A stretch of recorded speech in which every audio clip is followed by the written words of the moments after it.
Hey guys, and welcome back to Bridge the Gap. Bridge the Gap is the only show where people with autism can come on and have open and honest conversations with autism professionals like myself.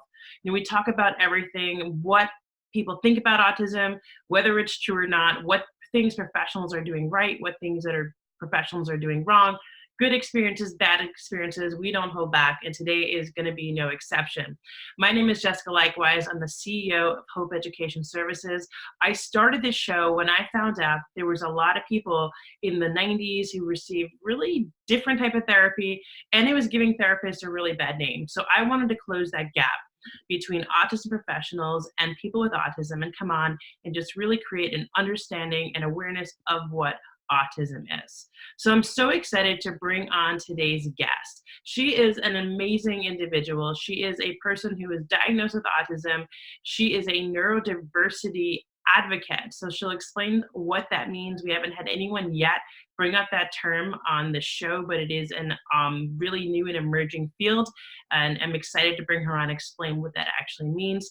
Not only did she receive services as a child, but you're starting to see a theme. Many of the people who come on to this show, they wind up becoming therapists themselves. And this person did the same thing. She is an occupational therapist today. I had the privilege of speaking to her as we were getting ready for the show. And I'm so excited for the story she's going to share with you. So Rachel Hawkins, thank you so much for coming on and welcome to the show, Bridge the Gap. Thank you, Jessica. Thanks for having me on. Yeah, it's my pleasure. So one of the things that I make sure is that when we're having these conversations that I don't know that much about the guests. I intentionally don't do a lot of research to figure out who they are or really what their experience is, because I want these conversations to be open. I want them to be real and authentic. I want them to be vulnerable, so that way when I'm asking questions and speaking to the person on the show, you are learning the same time that I am. This is not staged. These are real conversations. So Rachel, I don't even know your story about how you were diagnosed with autism as a child. Can you take us back, share a little bit about, how old were you and what diagnosis did you receive back in the 90s? The diagnoses were a little bit different. And share with us, that story from kind of take us to the beginning, so to speak. Sure. Well, so I actually wasn't formally diagnosed. I was kind of self-diagnosed and diagnosed by my parents, who actually were very helpful and kind of pioneers in the area of autism in terms of my story.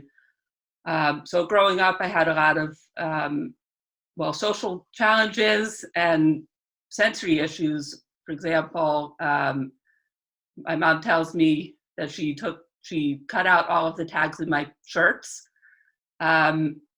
And I still have very sensitive skin, so certain fabrics I can't wear, and certain sounds were very loud, common household sounds, toilet flushing, vacuum, fireworks.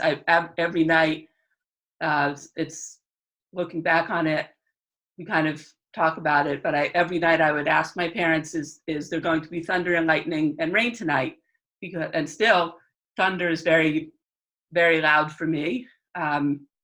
So my parents, again, did a lot of research, and there was nothing really known, especially like there is known today. So I think I was about 13 or 14. My mom and I spent about 10 days in Connecticut, and I got auditory integration training and now they have a lot of listening programs that occupational therapists provide, where I listen to modified music twice a day for 10 days. And that really helped me with my with my sensitivities to sound, and I think also to some other fabric. Like now I can have tags in my clothing, although now they're making clothing that doesn't have tags and that is more fitted to people's maybe sensitivities.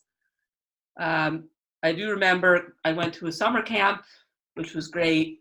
My parents kind of put me in every activity I think that they could think of, from dance to sports, martial arts, Aikido. I had all of the therapies as well, speech therapy. I went to different medical professionals. But anyway, at a summer camp, I was about 14, and one of the counselors there was a voice teacher, and she had two children. At that time, one had dyslexia, one had hyperlexia, which they thought that I had. That is someone that is very skilled in reading and writing, but speaking and verbally is a little more challenging. And looking back, that was true for me. I think I also started talking at maybe 3 or so. So I was late in talking, and there are other developmental, milestones that I didn't meet, but so that's a little bit of the story. Yeah, and you know what I love about you talking about is that you didn't get that diagnosis. And the reason I think that's important is because, we talk about this idea that, autism was 1 in 10,000 100 years ago. Then it went to 1 in 500 and 1 in 300 and 1 in 150 and 1 in 59. And, the reality of it is that there wasn't a lot known about autism, and that there really wasn't a lot of children who did have autism who did get a diagnosis. And I think that you're a perfect example of parents who are asking, is there really that much more autism today? Or is it just there's more awareness and more acceptance? And I think that one of the things that is also really important to bring up is that, the psychiatric field towards autism has a really, really dark history. There was this doctor in the 70s, and he had said that refrigerator moms caused autism. And they basically said that autism was caused by mothers who didn't love their child. And the official treatment for autism was called a parentectomy. And they literally meant that kids were removed from the parent's house to live in a home, like group home, and that they thought that would make them improve because they weren't around their evil, horrible moms. And so there's really no wonder that there was not a lot of people getting a diagnosis. We talked about early intervention didn't even start till 1987. So it was really just in the recent last 20 years that the idea of autism awareness even exists today. And I think it leaves a lot of people having a question as to whether or not it really does matter to get a diagnosis. And I know you are a big believer in neurodiversity, so I want to talk a little bit about that. From my experience today, people who get a diagnosis of autism tend to get more help early on. And children who get more help early on tend to have a better outcome, meaning they live into the best version of themselves. And sometimes people with autism require more support than other people might to live into that best version of themselves. But, we talk about supporting a person to be the best version of themselves, but not trying to change them, and accepting them and loving them for who they are while holding them to their highest possibility. So that's my understanding about neurodiversity. And I wanted to talk a little bit about your role in the neurodiversity movement, what that means to you, and how do you feel about the fact that today there's more children than ever getting a diagnosis? Is that a good thing? Is it a good thing that we're recognizing the fact that there are so many people who have autism and need this different level of support, or are we focusing too much on a diagnosis from your perspective? Well, that's an interesting question. In some ways it doesn't really matter that I don't have a formal diagnosis. I think that I fit a few of the characteristics, and I'm trying to remember the 3 characteristics of the diagnosis of autism. But the question is if it interferes with your functioning. And for me, in school and growing up, yes, it did. And so I don't know if it's very important. I know some parents are, looking for a diagnosis because they're looking for ABA or OT or speech therapy. And so maybe in that sense, it's important. But in terms of neurodiversity, I went to a conference recently last month, and one of the ideas is that neurodiversity is just that there's a natural variation in the human genome, and we're all unique. If you look back to people like Albert Einstein or Nikola Tesla, Thomas Edison, Emily Dickinson, Daryl Hannah, from all of history, there have been people that are, different or disabled. And I do quotes because I look at the person's ability, not the disability. So there have been people that have struggled in formal education that have become our greatest. I think it was Steve Jobs that struggled in formal education, but the creator of Apple was very successful. So neurodiversity really, for me, is just looking at the person's abilities and strengths and seeing where they can, be the best version of themselves and be supported to be that. Yeah, and it's interesting because we talk about a lot on this show, the idea that everyone's different and everyone's unique, and the idea of loving and accepting everyone as who they are, and this idea of autism acceptance. And when I first started working in the field of ABA, and you brought up ABA, a lot of parents are looking for a diagnosis because there's this idea that we want to recover a child from autism. And there's this whole idea of autism recovery. So, when I first started working in the field of ABA, I was a big believer that recovery from autism is possible. And I would talk to this about parents all the time. And I would cite the stats, and I would cite the, the studies saying, okay, well, these studies show that if 40 hours of intensive ABA treatment, 40% of kids can recover. And what that means is they're going to go to school, they're not going to have an aid, they're going to test the same level as their peers. And, and back then, there weren't a lot of adults with autism. So even though, they had still basically, we had that study proving, okay, kids can do really well. Well, the follow-up study was 1993, 1987, 1993. 6 years later, we showed that the children maintained their progress, but they were still in middle school. And the idea that children can grow up into adults that are happy and successful and living productive lives and contributing to society, I don't think anybody really knew whether that was possible back when I first started even working with kids with autism. And certainly when you were a child, I don't think anyone really knew. And when we were roughly the same age, so when we were kids, no one really knew that. And autism really wasn't on people's radar. So, one of the things and one of the main goals of this show is to unify this group of people who are saying, okay, we want to recover kids from autism.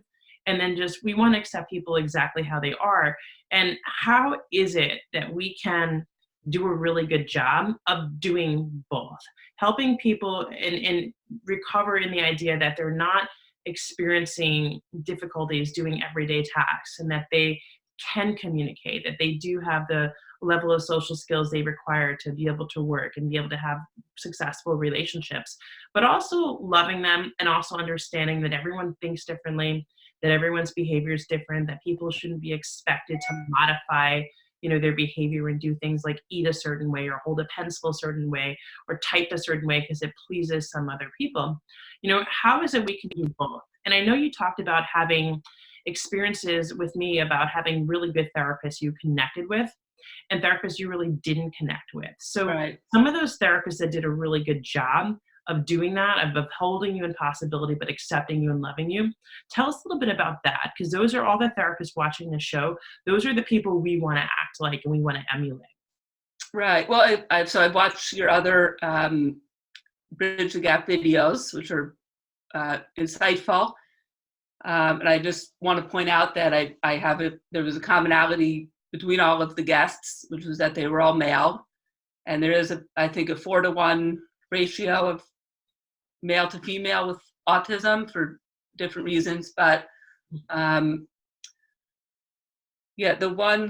therapists that I connected with, I think related to me maybe at a higher level or a different level, in that maybe they were, at a different level. I would say they talked to me like a normal, other person. I think they had an understanding of where I was coming from. And I was thinking as you were talking that I've worked with ABA therapists and behavior therapists and as a professional, like in a specialty school with young adults with autism and behavioral challenges. So they had ABA for those behavioral issues, with maybe some of the same things that you and some other therapists are familiar with token boards and different rewards. Everyone had a behavior intervention plan. And so I think there is a balance between you want to avoid someone that will harm themselves or others, but also engage them with activities that they enjoy and are good at. And so there's definitely a balance between, wanting to recover someone from autism, but also have them, be who they are, because some people, like I've seen, like I said, will have injury type behaviors, and so there's that piece of it as well. Yeah, certainly. And I think one of the things we talk about a lot is that it's very difficult to make blanket statements regarding autism because it is such a large spectrum. Right. I do truly believe that over the next, let's say decade, that they're going to start to bring different pieces of the diagnosis out, and then it's going to be a little bit more clear as to what autism is. And they might go back to even separating it into different diagnoses. We know that in the DSM-4, there was not just autism. Today it's autism spectrum disorders, level 1, 2, and 3.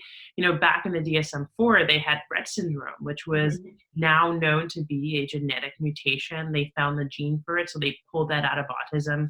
Childhood disintegrative disorder is the same thing that was once considered part of autism. Now it's not, because they found a separate gene for it. They did merge PDD, Asperger's, and autism to one diagnosis.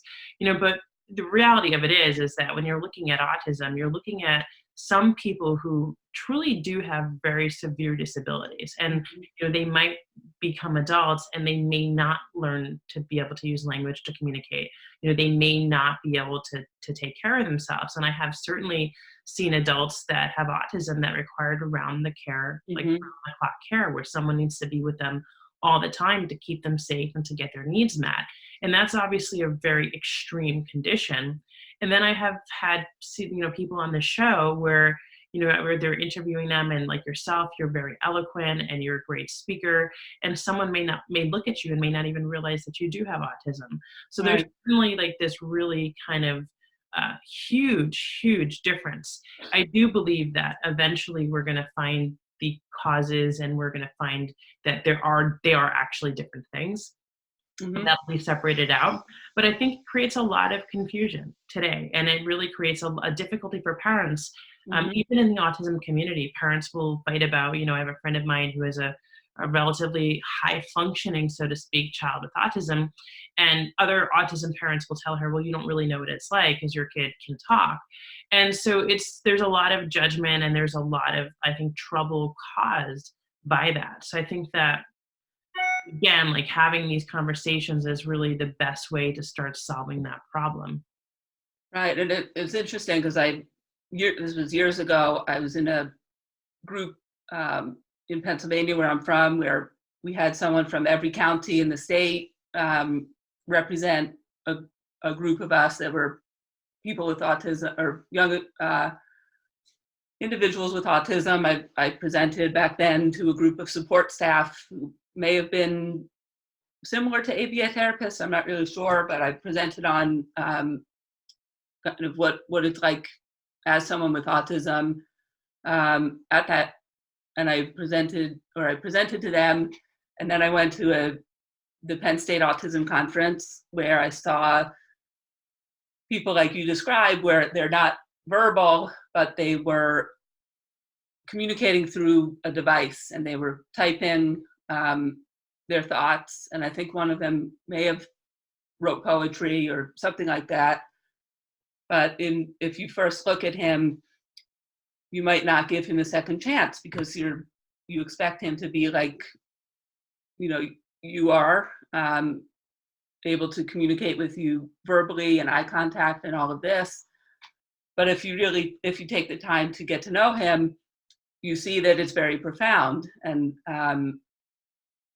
so I was just thinking about that it is definitely a spectrum of, and the other thing was labels that because I would refer to someone as lower functioning or higher functioning, or and in my previous position as director of transition to independence, I created programs for young adults with different disabilities, including autism, to learn the skills they need for independence, from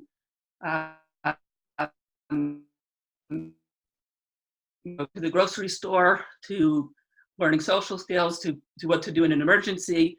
And we had two programs, or I created two programs, an introductory program and an advanced program.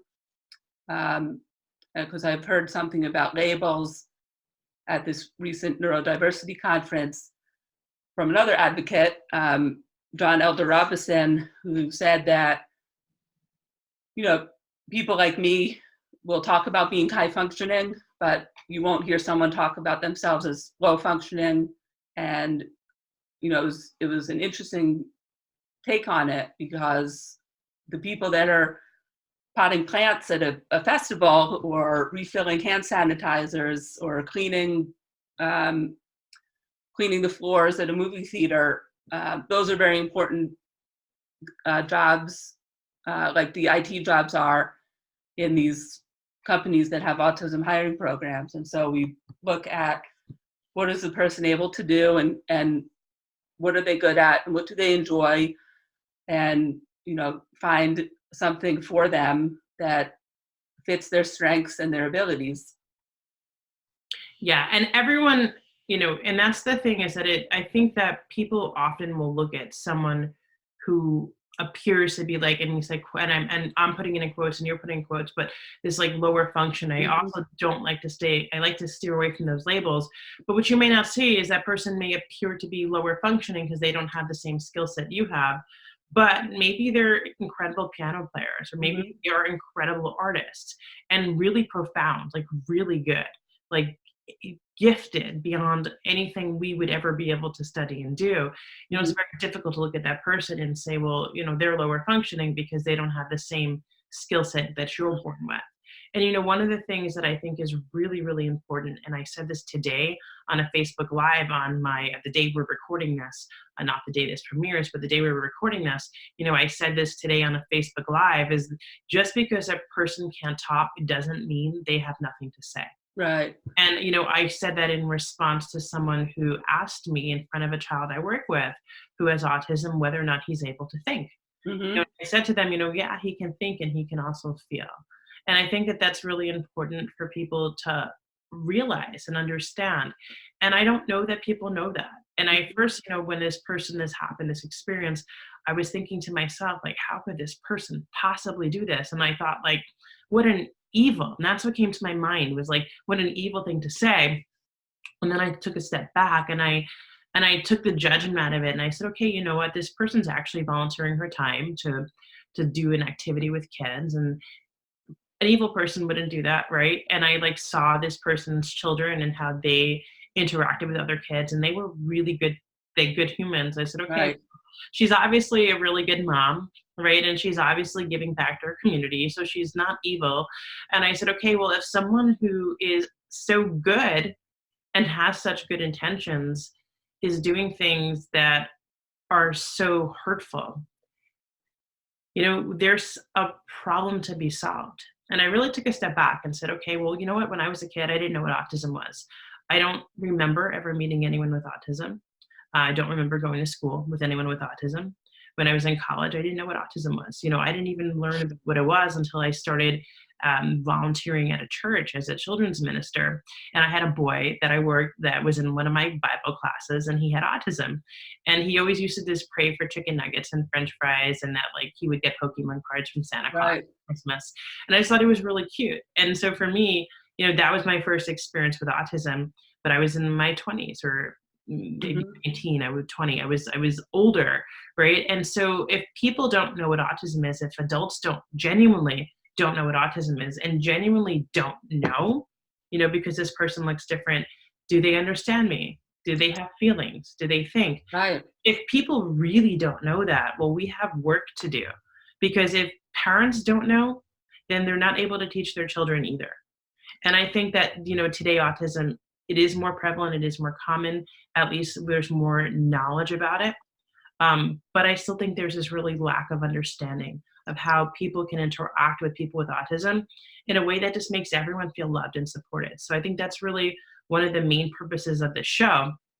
And as we wind down tonight, what would you say to the person who's watching this show and maybe they're not on the spectrum, maybe they don't have a child on the spectrum, maybe they're not an autism professional, but they watch this because, their cousin or someone they know in their neighborhood, has autism and they want to know a little bit more about it, or, maybe even they've never met someone with autism. They're curious as to what it is. What would you say to that person to help them understand if they do meet someone with autism, or, they do see their cousin's kid at the Christmas party that they're going to next week who thinks, okay, hey, you know what, that kid may be on the spectrum.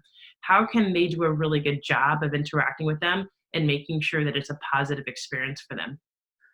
Well, yeah. So I've some of your other guests have said the same thing. Um, just interact with them like you would anyone else, and they might, flap their hands, or they might get excited, or they might have a tantrum because if you're at a gathering with a lot of people and music and light, and it might be overwhelming for them. But to the parents, I mean, like I said in the beginning, there was nothing really known about autism when I grew up, and so I think my parents and I were trying to figure out what was wrong with me, because it was hard to make friends, and I wasn't talking to other girls at camp. I never was really someone that would talk on the phone. But you mentioned music. I am very musically talented. I started playing Suzuki violin at 3 years old, and then I switched over to piano because I would take my violin lesson, and then I would run upstairs to where they had the piano and play exactly what I was learning on the violin. I would play it on the piano. And I'm still very good at playing music by ear. And what I found in jazz improvisation is it's a form of nonverbal communication, because you have to, take your solo, and then you have to kind of, you nod at the person, the bass player, for example, or the saxophone player, and alert them that it's time to take their solo, or you listen for when their solo is ending, and then I would jump in on the piano. And so it was a way for me to communicate, but it also it gave me an outlet, and I think I wrote down that it gave me a voice, but it was something that I really took to, and I continued through college, and I still like to, play now and again, and would like to find a group. So if you find that your child is, always, playing with a certain toy, or really likes a certain subject, that might be a clue that they're very skilled in that area, and that would be an avenue to pursue. Also, maybe getting them involved in different activities and just seeing what they gravitate towards, because I gravitated towards music and creative things and science, which is why I'm an OT now. Yeah, but try to get to know the person. We're basically like you are, because I think everyone has sensory challenges. It might not be to the same extreme as someone with autism. It might not. And everyone has obsessions or things that they're really interested in. It's not just people with autism. My husband, for example, he could spend hours doing his work because he loves his work, and he can just focus for a very long period of time. Whether or not he's on the spectrum or not, I'm not sure, but so some people also have very intense interests that are not on the spectrum. So it's, and it is seen as a negative for someone that's on the spectrum to be intensely interested in something, but for a neurotypical person, it's normal. So I think just look at the individual and see what their strengths and interests are, and get to know them. We're interested in getting to know and interact with people, and so just continue to do that. Yeah, and one of the things you said, I just wanted to really just say before we close this, is you said what your parents were trying to figure out what's wrong with you, and I just want to let you know there's nothing wrong with you. Right. And there's nothing wrong with anyone. Everyone was created exactly who they're supposed to be, the way they're supposed to be it. And everyone's skills and talents might look different. You might have different talents than I do, but different is certainly not less. So thank you so much for coming on here today. I really appreciate you sharing your story and your wisdom with us. Thank you. Yeah, and that was just the thought back then, what's wrong, but now, I'm using it as a platform to help others and, hopefully get into neurodiversity programs and helping others work with those that are different. Yeah, absolutely. And if you wanted to get in touch with Rachel, we have her email in the comments of the show. We'll also put her profile for LinkedIn. I know that's a really good way, you said, for people to reach out with you. Sure. If you want to see more episodes of this show, if you want to be a guest on the show, maybe you're a parent and you have a question, and maybe it's not even about the show. Maybe you just want to get my weekly emails or get some of my free ebooks, hop onto my website. It's hopeeducationservices.com. I'm passionate about helping people, helping families, and just bridging this gap and figuring out what autism is, and we'll do it together. So thank you so much. I look forward to connecting with everyone again via email, and thanks again, Rachel.